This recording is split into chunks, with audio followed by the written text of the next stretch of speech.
নালে কি হবে? আমি কারো ব্যক্তিগত আক্রমণ কোনোদিন করেছি দেখেছেন?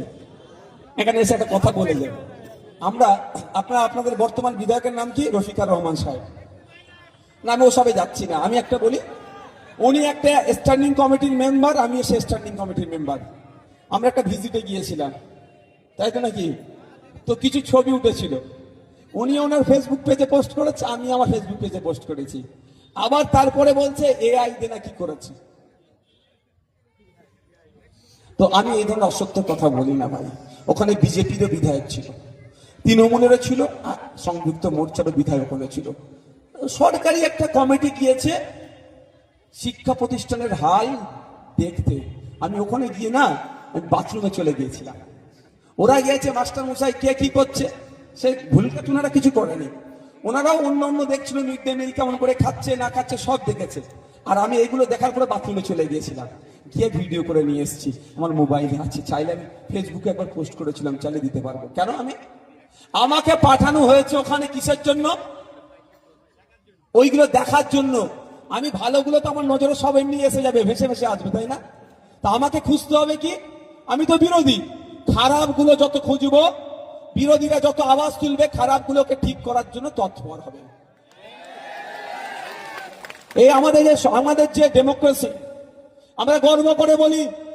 আপনারাও বলবেন, কোন বিদেশি নাগরিকের সাথে যদি কোনো সময় বিভিন্ন মাধ্যম দিয়ে আপনারা কথা বলেন, বা বিদেশি নাগরিক যখন দেশে আসে গর্ব করে আমার দেশের ডেমোক্রেসির কথা বলবেন, যে আমার দেশের এমন ডেমোক্রেসি। কিন্তু দুর্ভাগ্য, এটা ওদেরকে বলবেন না, আমি বলছি আমাদের দুর্ভাগ্য, আমরা ডেমোক্রেসিকে ইউটিলাইজ করতে পারি না, এটা আমাদের দোষ।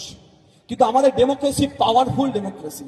এই ডেমোক্রেসিতে দেশের প্রধানমন্ত্রীর ভোটের যতটা ক্ষমতা, এই সামনে যে চায়ের দোকানে যে চা বিক্রি করছেন ওই কাকা বা ওই চাচারও অতটাই ভোটের ক্ষমতা।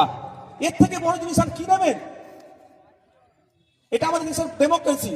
আর একটা বলবেন কি, যে আমার দেশের ডেমোক্রেসিতে অপোজিশনকে আজকে কিন্তু কথা বলতে দিচ্ছে না। আপনাদের বলে যাই, যেখানকার ডেমোক্রেসিতে অপোজিশন যতটা শক্তিশালী থাকবে, ডেমোক্রেসি গণতন্ত্র ততটাই সুরক্ষিত থাকবে।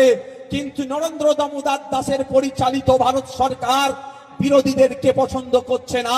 আর মমতা ব্যানার্জির পরিচালিত পশ্চিম বাংলা সরকার বিরোধী কণ্ঠকে রোধ করার জন্য নওশাদের নামে 20টা মামলা দিয়ে দিয়েছে। আচ্ছা, আমি কোনোদিন একটা ভাষা খারাপ করেছি বলতে পারবেন স্টেজ থেকে? করিনি, আমার করার প্রয়োজন নাই, কারণ আমি তো এখান থেকে করে কামিয়ে খেতে আসিনি। আমি বিরোধী বিধায়ক, আমি আইনা। বিরোধী মিন্স মিরর।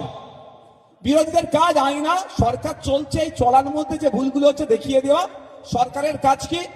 এই ভুলগুলোকে নোটিশ করে ঠিক করে নেওয়া।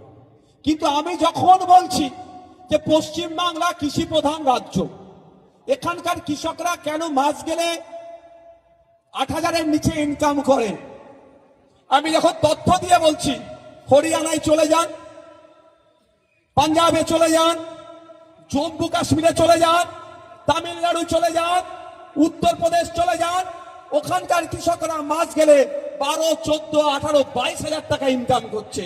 তাহলে আমাদের পশ্চিমবাংলার কৃষকরা মাস গেলে কেন 8,000-এর নিচে ইনকাম করবে? এটা ভুল কথা বলছি আমি? এর উত্তর দিতে পারছে না। সর্বোপরি আমি প্রশ্ন করছি, মেঘালয় রাজ্যটা একটি ছোট্ট রাজ্য, মাত্র 313 বা 360 হেক্টর জমি আছে চাষযোগ্য। ওখানকার কৃষকরা মাস গেলে 30,000 টাকার বেশি ইনকাম করে। আর পশ্চিম বাংলায় প্রায় 88 লক্ষ হেক্টরের উপরে কৃষি জমি থাকার পরও এখানকার কৃষকরা মাস গেলে কেন মাত্র 8,000 টাকার নিচে ইনকাম করবে? এর জবাব তো নওশাদ সিদ্দিকী চাইবে, মমতা ব্যানার্জিকেই দিতে হবে। যখন আমি প্রশ্ন করছি, মমতা ব্যানার্জিদের কাছে কোনো প্রশ্ন নাই, উত্তর নাই। কারণ আমরা দেখতে পাচ্ছি 2011 সালের আগে যে তৃণমূলের নেতাটা একটি ভাঙা সাইকেল নিয়ে ঘোরার সামর্থ্য ছিল, সে আজকে স্করপিও নিয়ে ঘুরছে, ওটা আমার রাগ নাই। কিন্তু 2011 সালের আগে আমার কৃষক ভাইটা যে জায়গায় ছিল, তার অবস্থার পরিবর্তন কেন হলো না? এ প্রশ্ন আমি করব। এর উত্তর ওরা দিতে পারছে না, নওশাদকে ধরে জেলের মধ্যে রাখে। বুঝতে পারছেন কি বলছি?